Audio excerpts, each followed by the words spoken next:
আরে বাহ বোন, দেখ আজকে কত সুন্দর আবহাওয়া। আবে ওই, তোরা আজকে স্কুল যাসনি? এখানে বসে বসে আড্ডা মারছিস? আরে ভাই, কি করে স্কুল যাব? এত জোর বৃষ্টি হচ্ছে যে। এত বৃষ্টি হচ্ছে তাও তোমরা ঘুরতে এসেছো আর স্কুল যাবা না? এই নাও ব্যাগ, এবার স্কুল যাও। অনেক বদমাইশ ভাই। আরে কি বললে? আরে ভাই আমি কিছু বলিনি, আমি বলছিলাম আমার ভাই অনেক ভালো, আমাদেরকে নিয়ে অনেক চিন্তা করে। থাক থাক, আর বকবক করতে হবে না, এবার স্কুল যাও। আরে ভাই তুই বলে দে আজকে স্কুল যাব না। আরে ভাই স্কুল যাব না। ঠিক আছে তুই যাবি কি বল। আরে ভাই, ভাই যদি না যায় তাহলে আমি কি করে যাব? আরে ভাই আমি তো স্কুল যাব। ঠিক আছে ব্যাগটা নিয়ে দিয়ে স্কুল যা। আরে ভাই তুমি তো আমার সব আইডিয়া নষ্ট করে দিলা। আরে বোন, আমার কাছে একটা আইডিয়া আছে, কি বল? চো আমরা মাঠে হাঁটতে হাঁটতে কাদায় পড়ে যাব। ঠিক আছে চলো।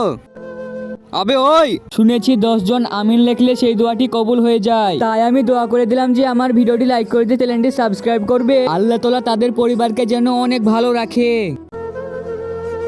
আরে আমি তোদের সব চালাকি জানি, তোরা এখানে পড়ে গেলে তোদেরকে আমি গাছে বেঁধে ধপ্পা ধপ ঠেঙাবো। এবার জলদি করে স্কুল চলে যা, ঠিক আছে ভাই?